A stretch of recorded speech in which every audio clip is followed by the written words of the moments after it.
Okay, welcome back, colleagues. As you know, we met in closed, and now we are moving to come out of our closed session. So I'll look for a mover and a seconder to come out of closed. Thank you, Councillor O'Sullivan and Deputy Mayor Barclay. Any comments or questions in regards to the motion? Seeing no hands, I'll call the vote. All in favor? Okay, we've come out of closed. Finally, following our meeting in closed session, I would ask that the following recommendation be considered, and that is that council direct staff to investigate municipal and non-municipal lands as per the discussion and report back to council at the earliest opportunity. Looking for a mover. Thank you, Councillor Strachan, and a seconder, please. Councillor Sullivan, thank you. And I'll call the vote. All in favor? All right, that carries. Thank you. So next on our agenda this evening, we have a report in regards to a credit for a water bill incurred by Kemptville Campus. So, and I believe, Mr. Finlay, you're here to report on this matter? Yes, thank you, Madam Mayor. The report we have in front of council tonight, as you mentioned, is in regards to a credit to the water bill for the Kemptville Campus. And this would be to the water bill from December 2023 to January 2024 period. So it was issued in February of 2024. As part of that invoice, there was a significant increase in costs. The total invoice was approximately just over $31,000. And the Kemptville Campus identified part of this additional cost was due to increased consumption. And the thought process was that this was due in part to a water break that occurred on the campus. They did note afterwards that although they paid the invoice, they would look for a credit to their account due to the lease requiring the municipality to routinely maintain and repair the water and sewer infrastructure. What the municipality is looking at or through staff is based on our water rates bylaw. It does identify that all water that passes through a water meter shall be charged to the consumer, whether it's been used or wasted. And some of that thought process behind the bylaw is there were costs incurred to treat and deliver that water to a site that gets through a water meter. So based on that bylaw, staff are unable to recommend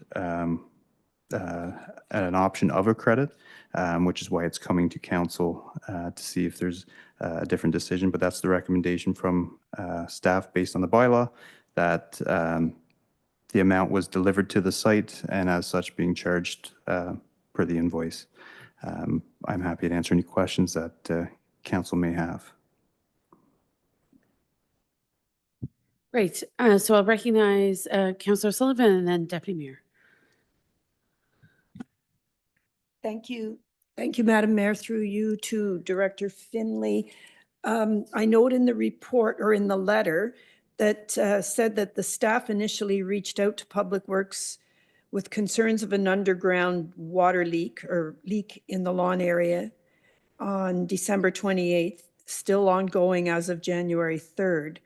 So if they've reported that there was a leak and it hadn't been addressed, is there any way to compensate them for the fact that it was a leak in the infrastructure that belongs to the municipality? If that's correct? So thank you for the question, and through you, Madam Mayor. Just to give some context to that, staff were called in regarding some water pooling in the area. Some investigations were done, which couldn't determine that there was an actual break at that point. And as such, was left at that point. Once additional pooling continued and more area was identified, then staff were called back, and that's when it was determined we could actually identify that there was a water break in the area. Once the water break was identified, then it was repaired the next day. But it was, yeah, it did take a few days there from no action, as it couldn't be confirmed that there was a break on site. In terms of what could be compensated, again, all that staff have to work with is what the conditions are of the bylaw, so that we have to charge what runs through the meter based on the way the bylaw states. Okay, thank you. Deputy Mayor? Thank you, Madam Mayor. Through you to Director Finley. I just want to unpack the bill a little bit. We have do we have a different rate for institutional versus residential? And is that broken down into two blocks like the residential rate is? So through you, Madam Mayor, to Deputy Mayor Barclay, we don't have a different rate, but we do have, it's the same 2-block rate as any other unit. So we do, for the first 12 cubic meters of water in a month, there's the $4.01 charge, and then anything subsequent to that is the $5.01 per cubic meter charge. So the bill that we presented them included both the $4 and the $5 rate. Correct. I don't know if you can do a quick calculation. What would it be if it was just simply reduced to the $4 rate? It'd be a smaller bill, and it would preserve, I guess, the principle of not having all taxpayers pay for water. As a point of clarity, my understanding is that the amount that potentially could be absorbed by the municipality would come out of the water reserve. It wouldn't be absorbed by the taxpayer. Oh, I see. Yeah. It would come directly out of the reserve contributed by users. Okay. So I think that's, Ms. Dunlop, can I clarify that? Thank you, Your Worship. The recommended option is that we not offer the credit, but should council provide the alternative option, it would come out of the campus reserve for infrastructure.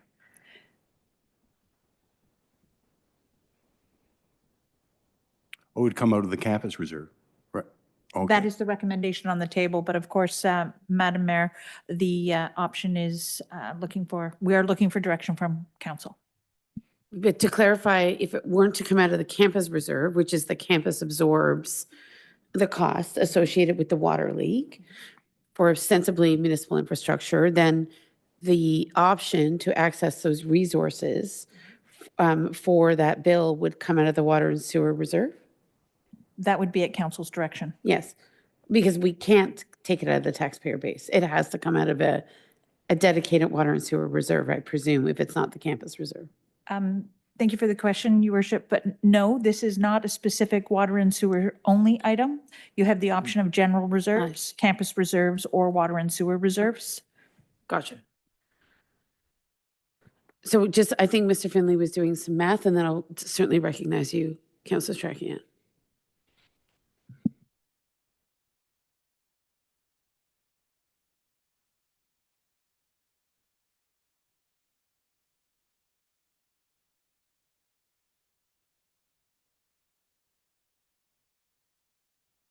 Maybe I'll go to Councilor Strakian while Mr. Finley is doing the math. Okay, go ahead, Councilor Strakian. Through Madam Mayor, my question is for Director Finley, so he may not be able to do both at the same time, so I'll wait. I was just hoping that maybe he could, but are you ready, Mr. Finley? Or do you need more time? No, I can get back to the question regarding if we just were to charge $4.01 versus the stepped rate. Based on the total bill, it would come out to, instead of $31,488.76, $25,711.06. So there's only a savings of I shouldn't say only, there is a savings of approximately $5,777.70. Understood. Thank you so much. So Councilor Strakian, carry on. Thank you. Through Madam Mayor to Director Finley. So my understanding is that the current bylaw states that the municipality is responsible for the maintenance of the underground infrastructure, and that the campus is responsible for the water billing. Is that correct? Those two pieces? So thank you for the question through you, Madam Mayor. The lease agreement with the campus is what states who's Lease responsible. agreement, sorry. It is the municipal water rates bylaw that identifies the consumer is responsible for all consumption that's passed through the meter, Okay. used or wasted. So I understand that. I think that we're sort of in the middle ground here on this one, right? We have infrastructure that we're responsible for that presumably wasn't maintained or wasn't fixed quickly enough because it wasn't identified, but it was ultimately our responsibility, and the costs incurred of the water going through their meter is as a result of that break. So we kind of have an area here that's overlapping, I think. And so perhaps the current guidance that's available to you doesn't address these kinds of circumstances. Is that a fair assessment? That is correct. Yes, that is correct. That's why we're coming back to council, because it doesn't fall under the purview of the bylaw. Right. We can only follow with the purview of the bylaw. Okay, understood. Thank you. Right, and I will recognize Councillor O'Sullivan, but with your indulgence, Councillor O'Sullivan, I think I'm also in this place of recognizing that there was a water break as per our current agreement with the campus. We are responsible for that underground infrastructure. If that was a contributing and driving factor to this particular water bill for lands that we own, I believe that we have some responsibility for the costs incurred. So from that perspective, unless I'm missing something in my assessment of the situation, I'm not inclined to impose on the campus the full costs of this water bill. But I'll recognize Councillor Sullivan. Thank you. Through you, Madam Mayor, to Director Finley. I just want to have a clear understanding. The meter is in or on the building? Like if the water passed through their meter, it got into their building, and then the leak happened? Or where's the meter? Is the meter away from the building, so the water came to the meter, and then the break was between the meter and the building? So thank you for the question through you, Madam Mayor. Correct. The campus has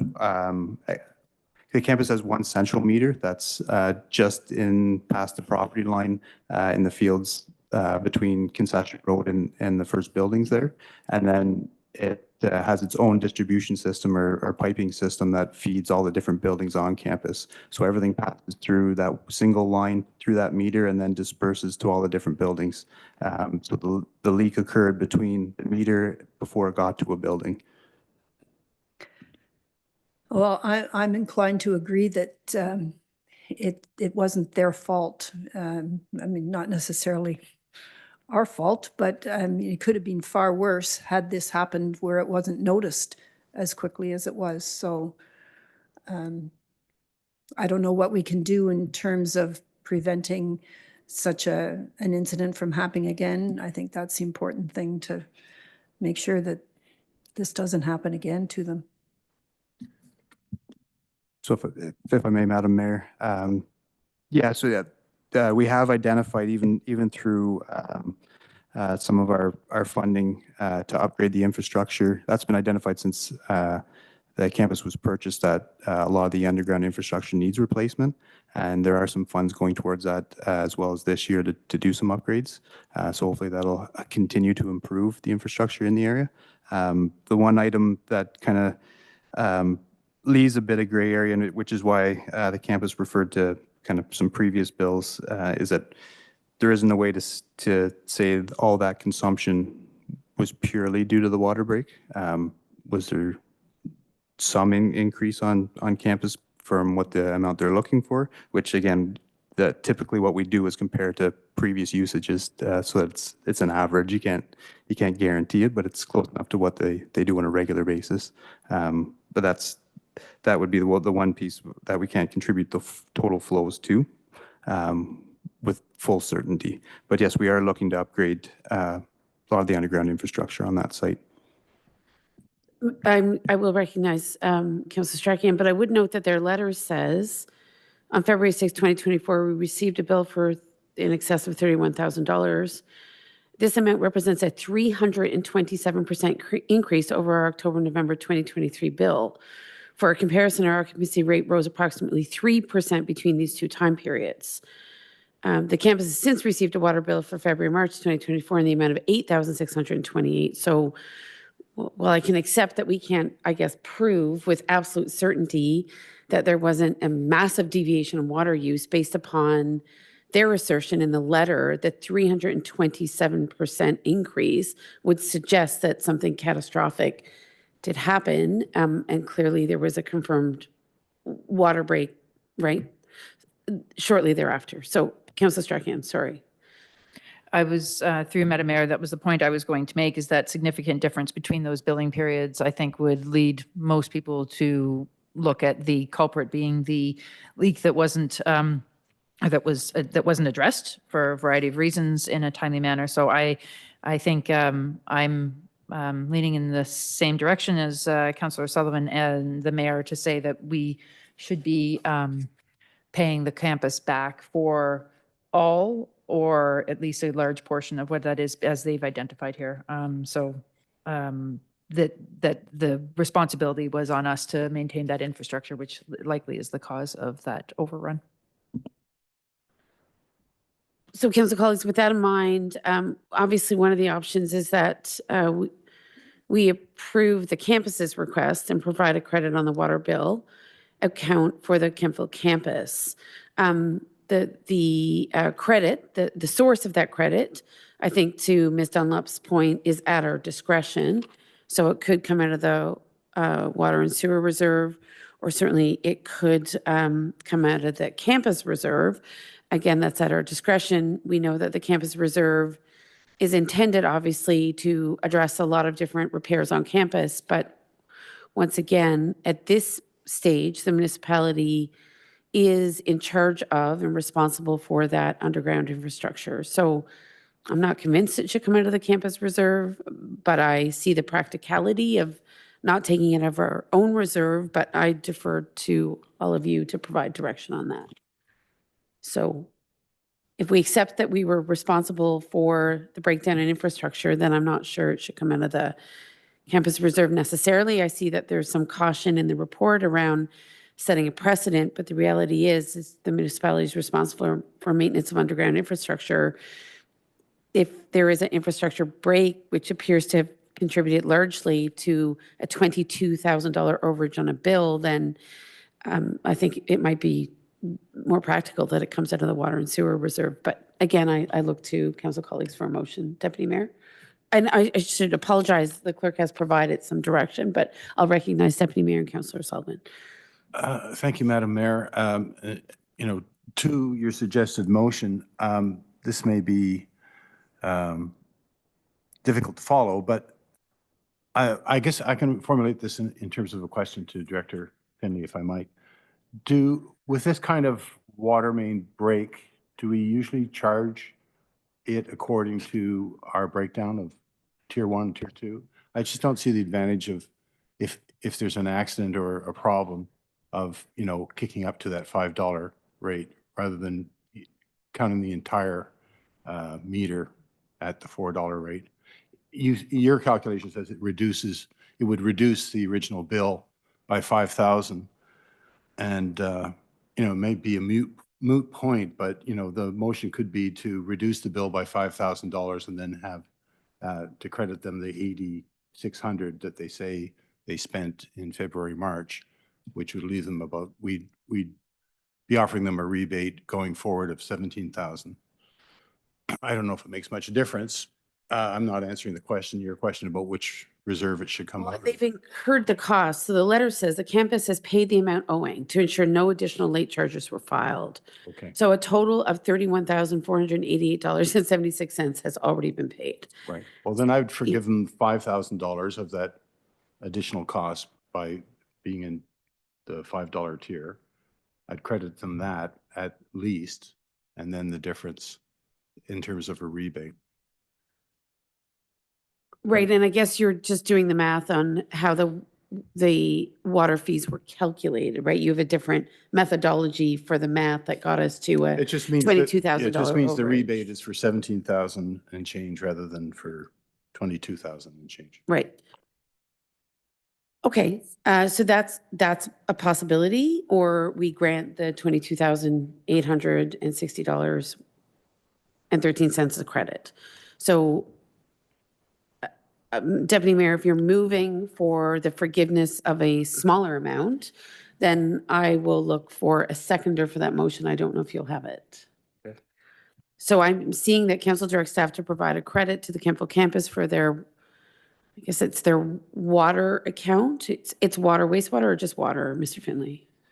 It's a water account. It's one account covers both. Okay. It's all inclusive. For their water account in the amount of, and I believe, Deputy Mayor, your proposal is for 17,000?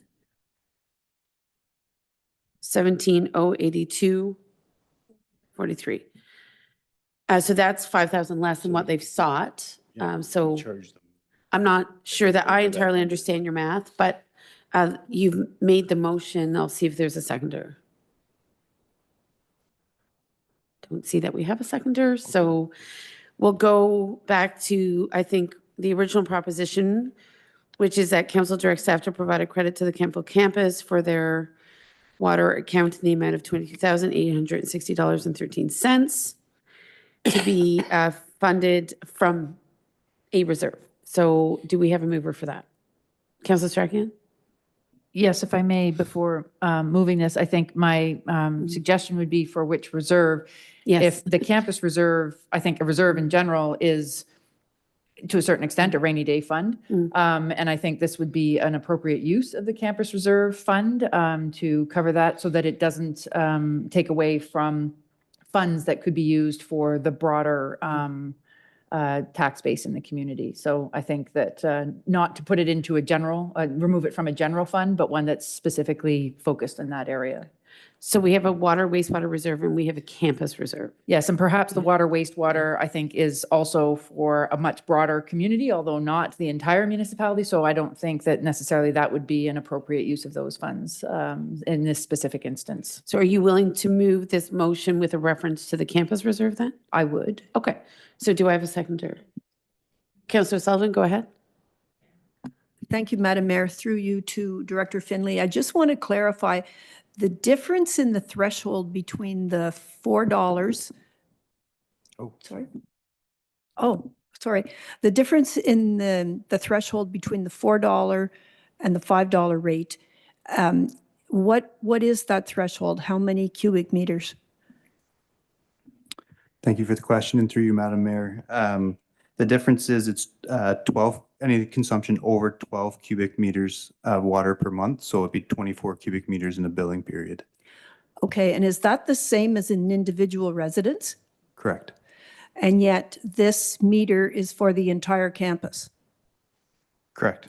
So that doesn't really make a whole lot of sense to me if the threshold is the same for one or two people in a house or four people in a house versus all of the tenants in the campus. So I think that may be something that's not directly related to this, but something that perhaps should be reviewed and maybe changed. The other thing is the reserve for the campus, is that set aside for infrastructure repairs on the campus that belong to us? My understanding is that the reserve is used to support both operating and infrastructure-related repairs, and not typically, as per the current agreement, for underground water and sewer repairs. Have I answered that correctly? That's my understanding of the campus agreement. So through you, Madam Mayor, we do use, it was identified in the original assessments, and some of that reserve was set aside so that infrastructure could be upgraded as it's needed. So yeah, there is some reserve, some of that reserve is used for infrastructure upgrades, underground infrastructure upgrades. It wouldn't be the maintenance piece.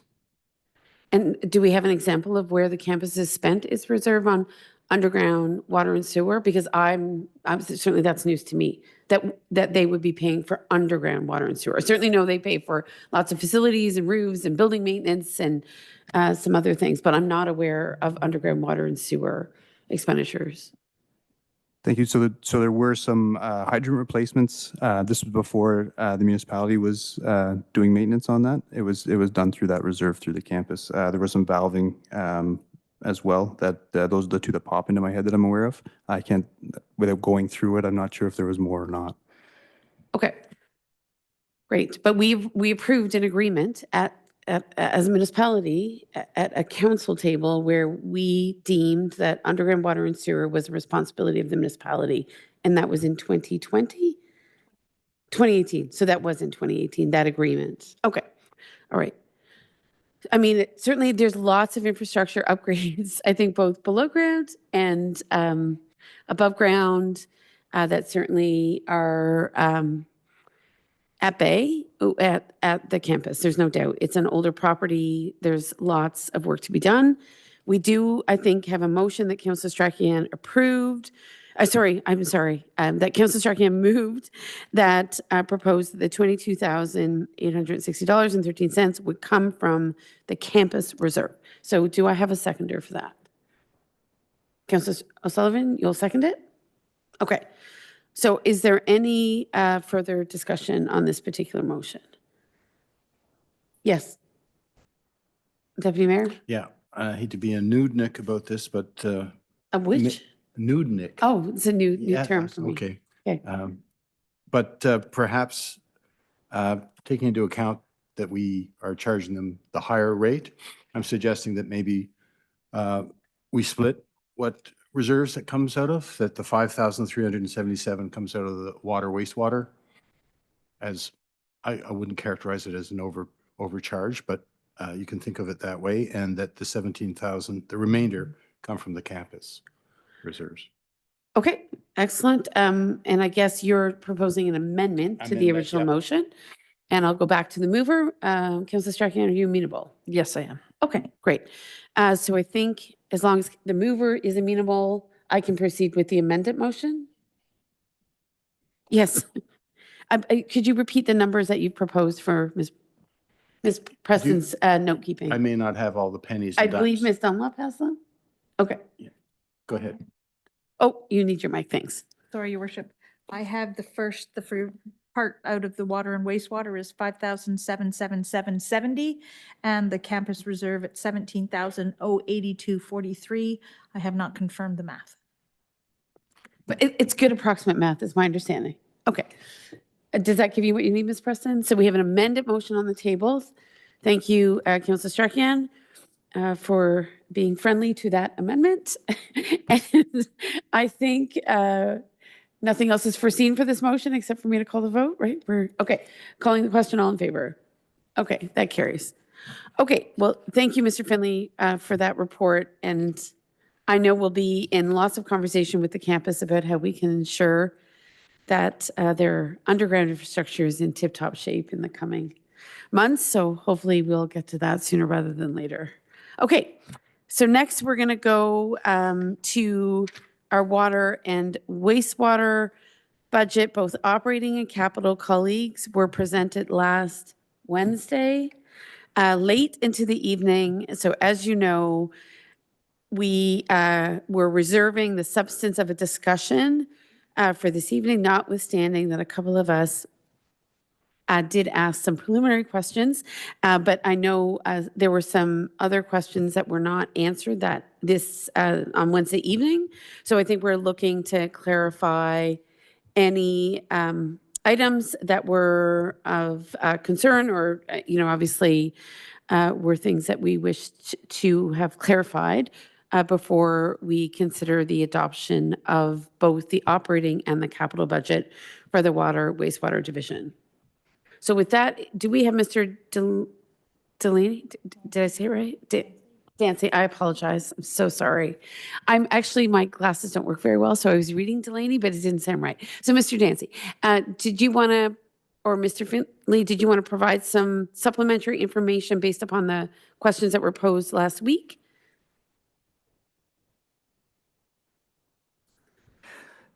Thank you, Madam Mayor.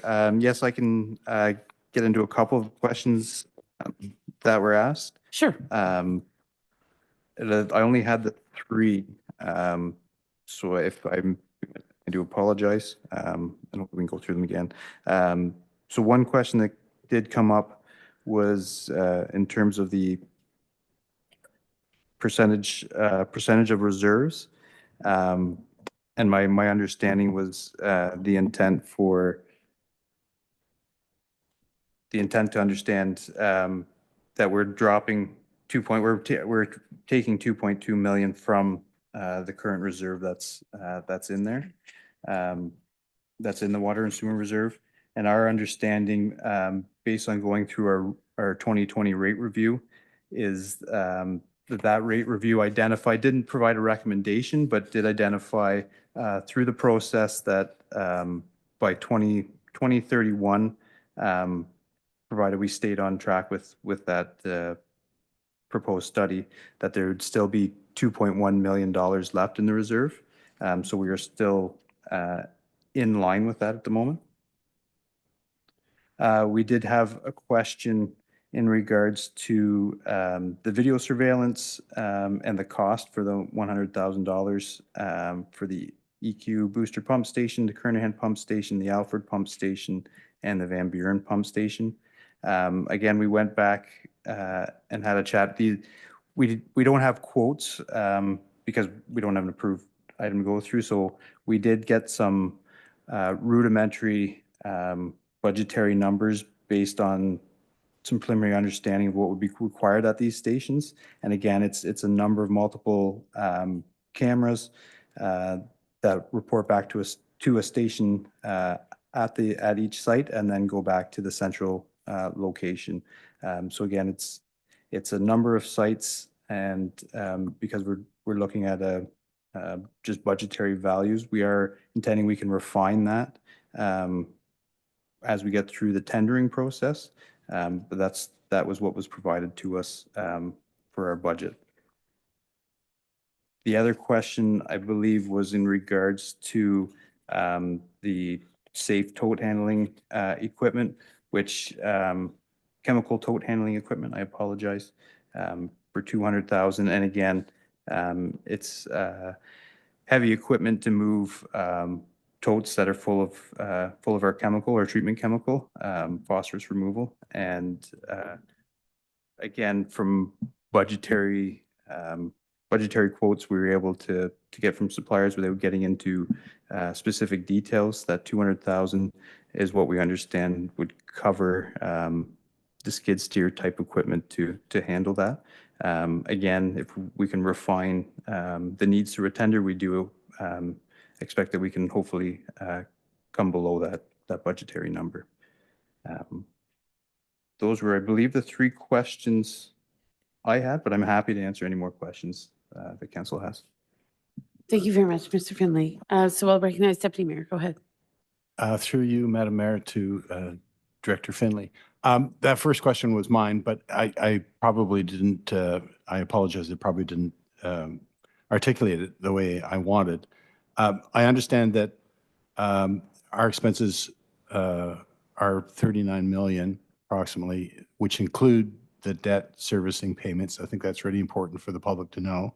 And that we'll be drawing down 2.2 million from reserves, leaving us 5.2 million remaining. So you did reassure me, at least partially, that by 2031, we expect to have 2.1 million, which is what is recommended. My question is really, is there a ratio of reserves to operating expenses that we have to maintain? It's a slightly different question. Mr. Finley, go ahead. Thank you for the question, through you, Madam Mayor. There wasn't one recommended in our rate study, so I can't provide that. However, what we can do is ensure that because we are proposing a financial review and rate study again this year, that we have that included from our consultant, so that we do have a forward-looking number to ensure we are having that proper ratio. We are, I will say, based on the study, we are drawing additional this year from the reserve. that was identified in the study. It didn't have some of the projects and some of the costs that we have identified through our capital plan. So we are drawing additional costs from the reserve than what was anticipated this year, though. That would be great if we could have that as part of the rate review, like I think a percentage of reserves to operating budget is easier to track or more useful to track than trying to hit a mark, 6 years down the road. Thank you. Great, thank you. Other questions at this stage, council colleagues? So, Mr. Finley, I'm happy to recognize any other hands. I know that often there's a perception that wastewater treatment in North Grenville can be expensive. I know how hard staff work to keep rates very reasonable.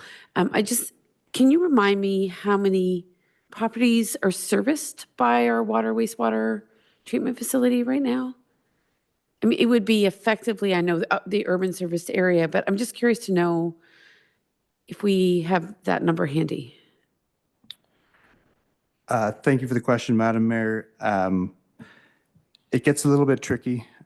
We do have about 2,500 what we call connections, Okay, but that one connections can sometimes feed multiple units if it's apartments or things like that. So I don't have that exact number for you, but there's that many number Right. of connections to the system. Now some are bigger. understood. The campus would be Right. considered one, right? I So, see, gotcha. So I don't Yeah. have a perfect number for you, but we can try and come back with something. Right. And I guess I'm only asking because I think it's important to know that we actually, from my perspective, given how I receive the information, it seems that we still have a relatively small number of users for a system that, just by virtue of the Ministry of Environment regulations and all of the oversight and monitoring and treatment involved and discharge to the Rideau River, is quite expensive to operate if you're going to have homes and commercial properties on serviced land. The reality is that any municipality is confronted, I think, with a resource-intensive exercise of maintaining the infrastructure, reporting to the ministry, meeting all of the regulatory requirements. So I know sometimes we field questions about the expense attached to our water and wastewater treatment costs, but when I look at, for example, the proposed salaries and benefits being close to $1.7 million in 2025, I think that really demonstrates that our obligations and the staff attached to operating the facility and overseeing the maintenance of all of the infrastructure is such that it's not an inexpensive proposition. So, and I can see by virtue of all the proposed capital upgrades that this sort of infrastructure is just by virtue of what we're seeking to do, inherently more resource intensive than some of the other things we do. So I think it's important that we kind of understand that while everyone certainly and staff are doing their absolute best to keep it affordable, the reality is it is an expensive proposition for any municipality to run a treatment plant. And with the 5-year study that's coming next year, from your perspective, what is the driver of any reconsideration of rates next year? Is it the population? Is it the fact that we have aging infrastructure that we still have to continue to update? What will shift things next year should the rates be proposed to change? So thank you for the question, Madam Mayor. Yes, as you mentioned, it is infrastructure that runs 24 hours a day, 7 days a week, 365 days a year. So we don't get the option to turn off water or not treat the waste that comes in. So it does get expensive to constantly maintain. I think one of the things we may see is that our original or the most recent rate study that we did, we were just getting into COVID. It was March of 2020. We've seen some high inflation costs. So again, these maintenance costs that we're seeing or that were predicted at the time have some increase in costs. So I think that may be a driver. Just understanding we still want to keep everything maintained. We don't want to have breakdowns, so we have to stay on top of all the infrastructure that we have and maintain a certain level of service. I think we also have to be cognizant that we are heavily regulated through the province and Ministry of Environment, and ensuring those regulations, they seem to tighten up every so often as well. And so there's always cause and effect with that as well. That 5 years gives us a chance to see how that's changed. So I think those would be some of the drivers we may see. Great. And when it comes to the growth in the community, we understand that in a new subdivision, it's the subdivision developer who invests in that underground water and sewer infrastructure. It's not infrastructure that we build within the subdivision. Of course, once they connect out to our network, then we're servicing the network. But just for clarity, in case I have it wrong, that is correct, right? So a lot of these newer subdivisions are investing in their own water and sewer within the subdivisions? Yes, that is correct. Excuse me, Madam Mayor. New development pays for that, or developers pay for the installation of services within their development. We do also charge for new homes development charges on top, and that is to help cover for potential some oversizing of pipes or items that help the kind of the global capital cost of some of the oversizing of infrastructure. But yes, any servicing needed, water and sewer servicing needed from it for a development is paid by that developer until assumption. Then we pay for maintenance costs afterwards. So they build it, and at some point, we take it over and maintain it? Correct. Okay, excellent. Good. Is there any other question, Councillor Sullivan? Thank you, Madam Mayor, through you to Director Finley.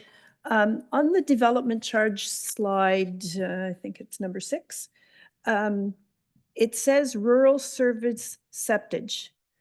And I understood that at this point in time, we did not accept any septage from rural properties. So can you just tell me how that figures into this slide, please? No problem. Thank you for the question through you, Madam Mayor. Yes, the intent through the development charges study and that rural service septage charge was that residents and new residents in the rural area would pay a service charge, and that would go towards a septage receiving station at the water pollution control plant. We don't have it at the moment, and we don't accept it, but the idea is that those costs will pay for that facility when it comes in. And we did have it designed as part of our expansion project. However, because the project's been broken up into multiple phases, it's been deferred to a further phase as we need the rest of the treatment facility up and operational to be able to accept that septage. So it is in the plans. We just have to get the facility up and running before we can do that. Okay, thank you. So when did we start to have development charges on rural properties then? Because it says the balance at the end of 2023, and yet the ability to accept rural septage has been deferred out for I don't know how many years before we can actually accept it. So the people on these services are paying extra fees when they get their septic tanks pumped for transportation to a further facility. And they're also paying these development charges for an extended period of time. Do we have any idea when they will be able to accept the rural septage? Thank you for the question through you, Madam Mayor. Currently, we are looking at a 2028 completion of both phases of expansion. Once we have that, then we can look at the septage receiving facility. So provided the funds are there and the abilities to move with that, it should be shortly after that time frame. And again, that's going to depend on the completion of Phase A, start and completion of Phase B, and then we're moving towards that septage. So I don't have an exact timeline for you, but that's where we're kind of focusing on to try and get Phase A and B of the plant expansion completed first. Okay, thank you. So these monies will be dedicated towards that ability to accept the rural septage. That's correct. Great. Okay, thank you. Deputy Mayor? Just to follow up on Councillor O'Sullivan's question, will this fee charged to rural residents to pay the cost of the septage receiving, will that be grandfathered at a certain point or taken off, removed from the development charge? Why would we keep charging new builds in the rural area once we've built this septage receiving facility? Because I understand tipping charges will cover the operating cost. So at a certain point, I don't see the need to continue charging developers a DC for that one item. Mr. Finley? Thank you for the question. Excuse me, and through you, Madam Mayor. I think most likely that would be the intent, is to fund for that capital cost. That's what development charges are for. I would recommend that it becomes part of the discussion point through our DC update that we're doing right now, and determine the best outcome from that point. Thank you. I'm not seeing any other hands. So Mr. Finley, just looking at the proposed capital investments, I see that the college campus sanitary rehab, given the conversation we had just recently, is of interest to me. There's a proposed $1 million, most of which I think is coming from the Housing Accelerator Fund. So can you help us understand what will that $1 million accomplish? It's not evident where the investment will be made and what it will assist with. Thank you for the question, Madam Mayor.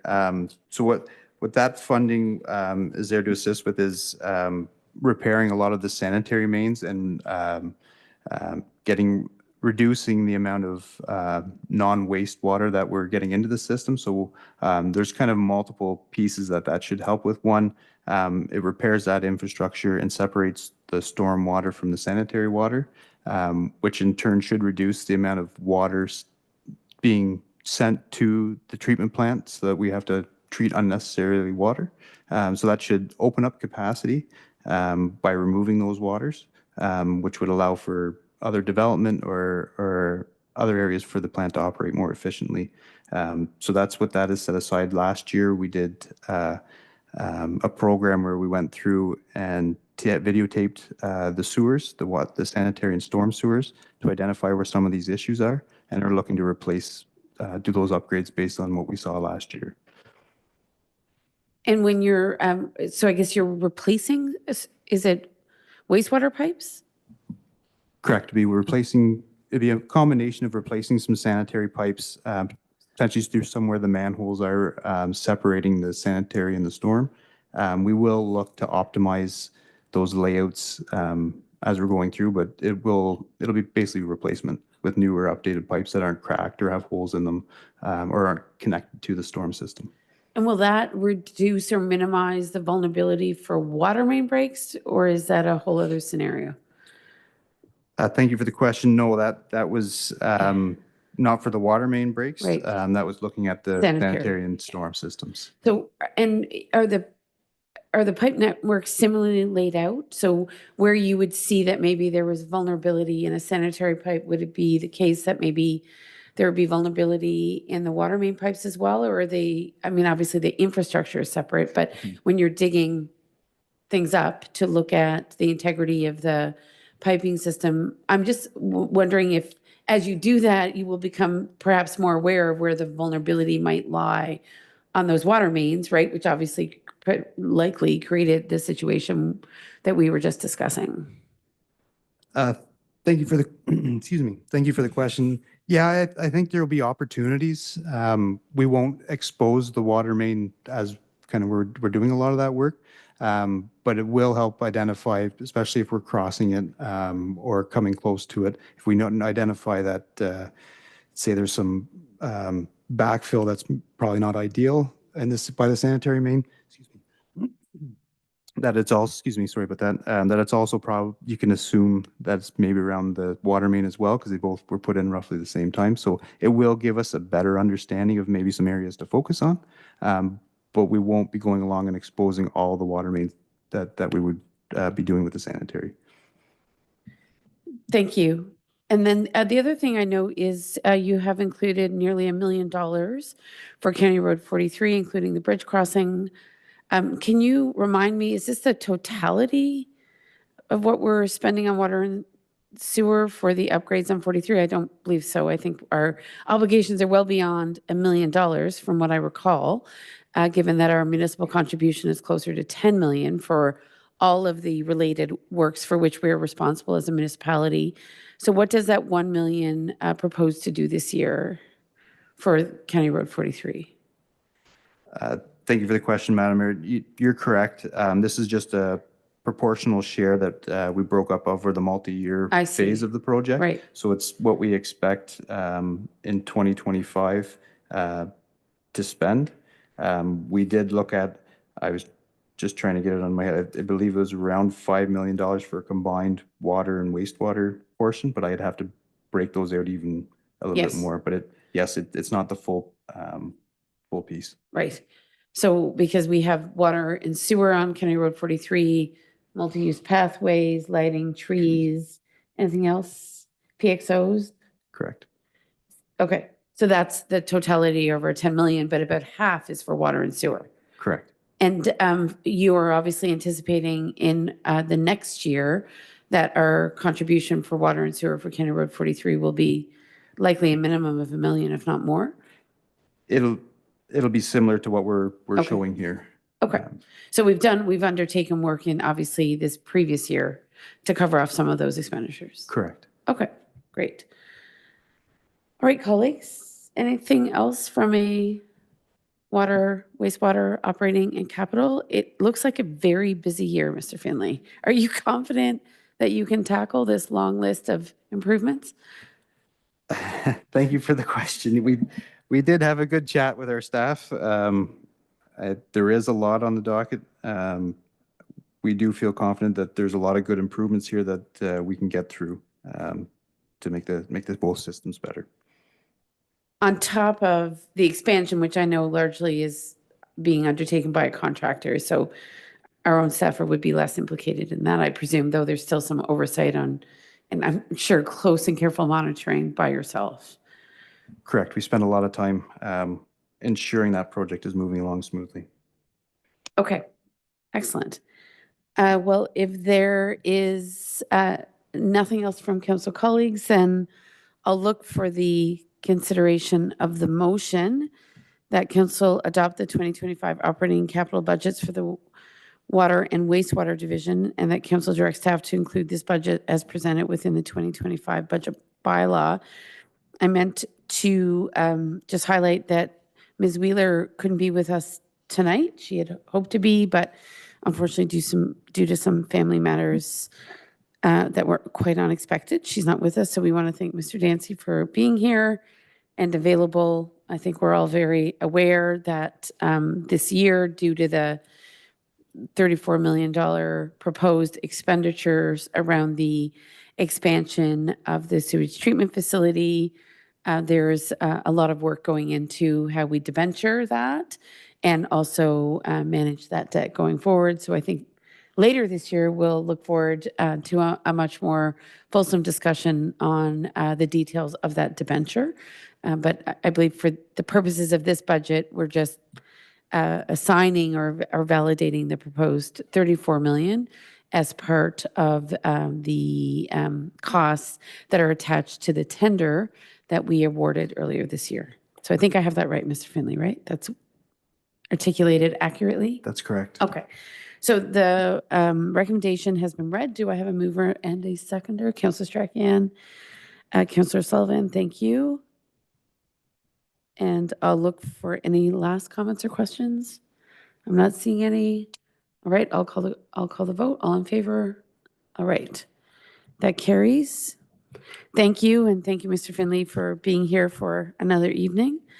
We appreciate it. So moving on from that, council colleagues, we've already dealt with our campus water billing adjustment. So we're just moving to questions from members of our community.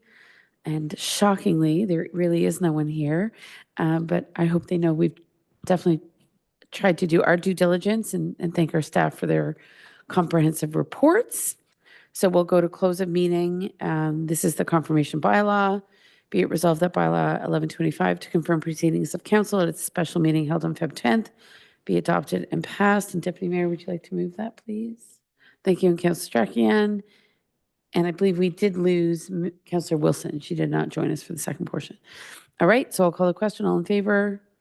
And then a motion to adjourn, and that is that this special meeting of council adjourn at 8:54 p.m. And Councillor Sullivan, would you like to move that?